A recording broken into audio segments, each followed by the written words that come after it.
नमस्कार, मैं हूं आपके साथ अनुष्का। आइए बढ़ते हैं आज की खास खबर की ओर। शादी विवाह के समय लोगों को लाखों रुपए खर्च करते हुए अक्सर देखा जाता है, लेकिन कई लोग जो आर्थिक रूप से कमजोर है वह शादी तो बड़े ही धूमधाम के साथ कर देते हैं, क्योंकि हर माता पिता का सपना रहता है कि बच्चों की शादी बड़े ही धूमधाम के साथ हो, लेकिन उसके बाद में वो कर्ज तले दब जाते हैं। इसी रिवाज को खत्म करते हुए उज्जैन में एक सामूहिक विवाह समारोह होने जा रहा है, जिसमें कुरैशी समाज द्वारा एक संदेश दिया जाएगा कि शादी में किसी प्रकार के आर्थिक बोझ नहीं होगा। इस शादी में मिलेगा सिर्फ शरबत और आइसक्रीम। शहर में प्रदेश का पहला ऐसा सामूहिक विवाह होने जा रहा है जहां घराती बराती दोनों का महज शरबत और आइसक्रीम खिलाकर ही स्वागत किया जाएगा। यहाँ ना तो भोजन होगा, ना ही दहेज में कोई सामान दिया जाएगा। खास बात यह है कि विवाह समारोह के लिए दोपहर 3 बजे से 5 बजे तक का समय रखा है, ताकि सभी घर से भोजन कर शामिल हो सकें। 11 मई को होगा निकाह। जमान कुरैशी पंचायत के अध्यक्ष डॉक्टर निजाम हाशमी ने बताया कि पिछले दिनों समाज 17 वर्ष में यह विवाह समारोह हम करा रहे हैं। इस बार शरबत और आइसक्रीम के साथ यह सामूहिक विवाह कुरैशी समाज की ओर से 11 मई को आयोजित होगा। विवाह समारोह को सादगी और बिना किसी खर्च करने के पीछे समाज आर्थिक रूप से कमजोर होना है। सम्मेलन में निकाह करने वाले अधिकांश लड़कियां गरीब परिवार से हैं। ऐसे में किसी तरह का आर्थिक बोझ ना पड़े, इसके समाज ने आवश्यक खर्च न करने का फैसला किया है। समाज को क्या देना चाहते हैं संदेश। अध्यक्ष डॉक्टर निजाम हाशमी ने बताया कि विवाह समारोह में कम खर्च को लेकर लंबे समय से कवायद चल रही है। पिछले दिनों समाज का सर्वे किया तो सामने आया कि कई परिवारों की आर्थिक स्थिति ठीक नहीं है। इसी को देखते हुए समाज द्वारा महज शरबत व आइसक्रीम खिलाकर ही विवाह करने का फैसला किया है। शकील अहमद कुरैशी, अहमद हुसैन कुरैशी, मोहम्मद सलीम कुरैशी, मोहम्मद रफ़ी कुरैशी, हासीज दीन कुरैशी, शाहुद्दीन कुरैशी, शमीम कुरैशी, नादर भाई, अजू कुरैशी, जाकिर कुरैशी, भुज भाई आदि लोग उपस्थित रहे। लाइट चालू कर दो।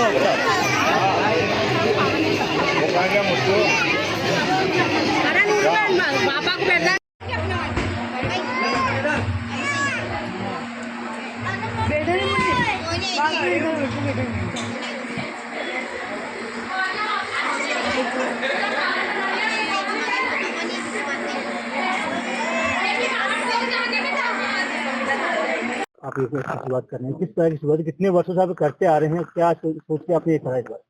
कुरैशी पंचायत जमात उज्जैन की एक महत्वपूर्ण और एक बड़ी समाज है, जो कि सोशल वेलफेयर के काम लगातार पिछले कई विगत वर्षों से करती आ रही है। इसी तारतम्य में 2000 से आज 2025 तक विगत लगभग हमारे 17 सम्मेलन सामूहिक हो चुके हैं। लेकिन इस बार हमारी युवा विंग जो कुरैशी सोशल वेलफेयर सोसाइटी है, उसके नौजवान साथियों ने एक पहल की कि समाज में कमजोर वर्ग के लोग जो शादी करने में उनके पास आर्थिक हालात ऐसे नहीं रहते हैं और लड़का लड़कियों की उम्र होती है, ज्यादा हो जाती है, तो इस संदर्भ में कुछ ना कुछ ऐसा किया जाए। तो एक आइडिया आया, एक सर्वे में एक थीम निकल के आई कि समाज को क्यों ना मतलब एक सामूहिक रूप से सम्मेलन करते हुए और ऐसा मैसेज अन्य समाज को भी दिया जाए और अन्य लोगों को व्यक्तिगत रूप से भी दिया जाए कि खाली बहुत कम से कम खर्च में निकाह करना इज्तिमाई निकाह होता है, और उस निकाह को बिना किसी खर्च के, बिना किसी लालच के और बिना किसी मतलब प्रतिभोज वगैरह के आयोजन करते हुए और उसको खर्च लड़की वाले ऊपर कम से कम पड़े। इस थीम को, इस आइडिया को लेकर एक आइडिया आया कि अपन भी एक इज्तिमाई निकाह जो सामूहिक सम्मेलन है वो हम बिना किसी उसके शरबत पर और आइसक्रीम पर कर सकते हैं, जिसमें लोग अपने अपने लड़का लड़की दूल्हा दुल्हन आएंगे।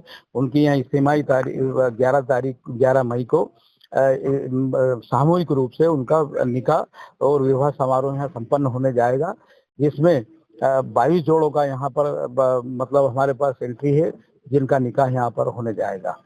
तो ये एक समाज के लिए अन्य समाज को भी पहल है कि शादी ऐसा कम से कम में खर्च में भी की जा सकती है।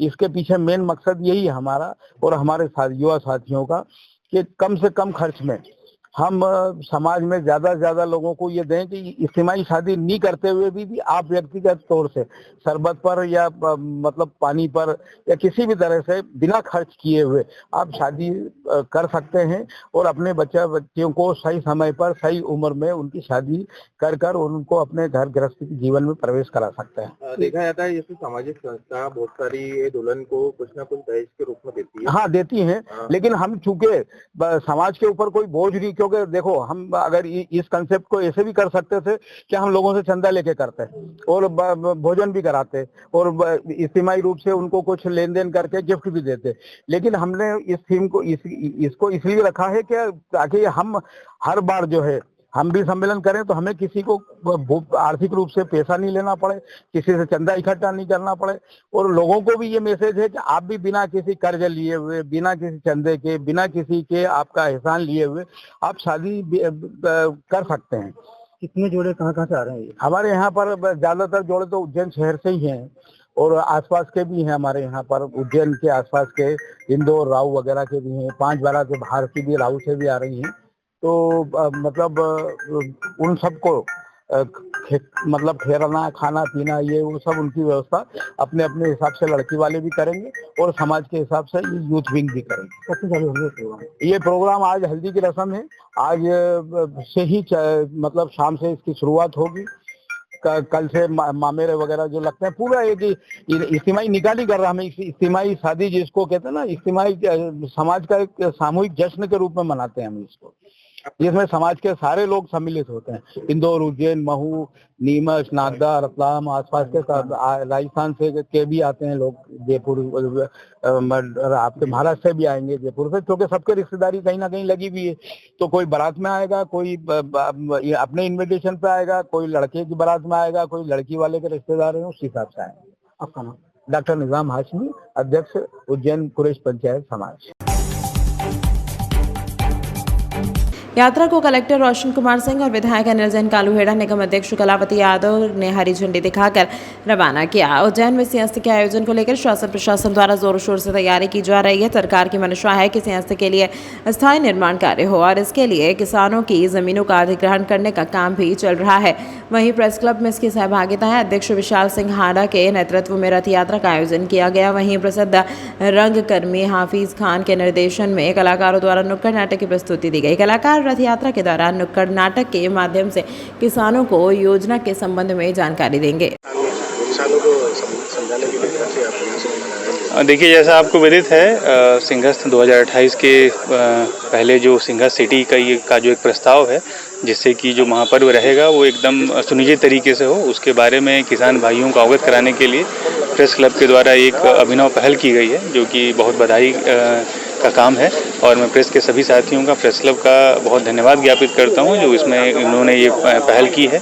और मेरा ये कहना है कि जब सरकार इस तरीके का निवेश करती है तो निश्चित रूप से किसान भाइयों को लाभ होगा।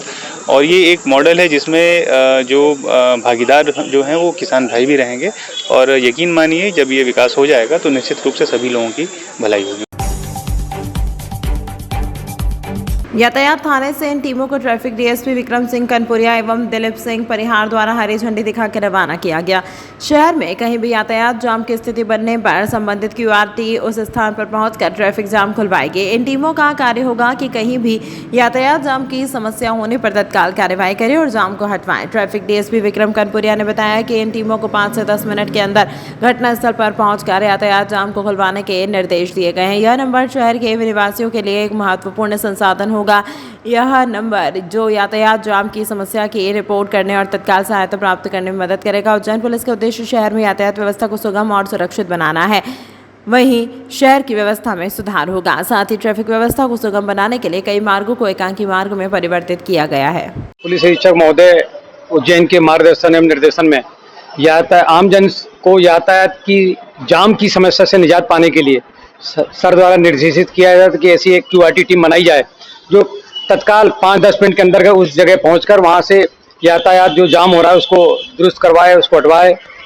इसके पालन में यातायात पुलिस द्वारा आज 5 क्यूआरटी टीम विभिन्न क्षेत्रों में, शहर के भिन्न क्षेत्रों में तैनात की गई है, जिनका कार्य ये होगा कि कहीं पर भी कंट्रोल रूम द्वारा यातायात जाम की समस्या उनके पास पहुंचती है तो तत्काल वो रवाना होकर उस पॉइंट पर पहुंचकर यातायात जाम हटवाएंगे, निकलवाएंगे और आमजन को यातायात जाम की समस्या से निजात दिलवाएंगे। हेल्पलाइन में ट्रैफिक थाने का हेल्पलाइन नंबर है, वो अलग से हम बता देंगे आपको। इस आयोजन का जय जवान की भावना को अपनाते हुए देश के जवानों को बल और समर्थन देने के लिए इस हवन और यज्ञ का आयोजन किया जा रहा है। श्री 1008 महामंडलेश्वर संत श्री ज्ञानदास जी महाराज ने जानकारी देते हुए बताया कि हाल ही में भारत में हुए आतंकवादी हमले में निर्दोष नागरिकों की हत्या, माता बहनों के सम्मान को ठेस पहुंचाने वाले आतंकवादियों के खिलाफ देश के जवानों को और मजबूत करने के लिए यह आयोजन किया जा रहा है। ज्ञानदास महाराज ने देश के प्रधानमंत्री के ऑपरेशन के प्रति समर्थन और धन्यवाद व्यक्त करते हुए कहा कि यह आयोजन देश के जवानों को बल और समर्थन देने के लिए किया जा रहा है। इस आयोजन से देश में सकारात्मक ऊर्जा और देशभक्ति की भावना का संचार होगा। हमारा देश सुरक्षित रहे, इसके लिए जय जवान की भावना को लेकर के हमारा यज्ञ हवन गुड़ी पड़वा से चल रहा है। लेकिन अभी विशेष तौर से जब से पाकिस्तान के जो आतंकवादियों ने भारत के जो हमारे नागरिकों के ऊपर निहत्या हमला किया है, उनके माता बहनों के जो है सिंदूर को मिटाया है, तो इसी भावना को लेकर के हमने यज्ञ कर रहे हैं कि हमारा देश का जवान उन दुश्मनों को चीरे, उनको ख़त्म करे, आतंकवाद को ख़त्म करे, जिस देश में पनप रहे हैं उस देश को ख़त्म करे। इसी भावना को लेकर के ये हवन यज्ञ किया जा रहा है। जन कल्याण के लिए है, ये पूरे भारतवासियों के लिए है और देश के जवानों को बल मिले इसके लिए किया जा रहा है। जिस प्रकार हमारे देश के प्रधानमंत्री जी ने सिंदूर ऑपरेशन जिस प्रकार नाम दिया है, बहुत ही सराहनीय और सोच समझ करके दिया है। बहुत ही उनके कार्य को हम धन्यवाद देते हैं, साधुवाद देते हैं। इस अंक में फिलहाल इतना ही। अगले अंक में आपसे फिर होगी मुलाकात, तब तक के लिए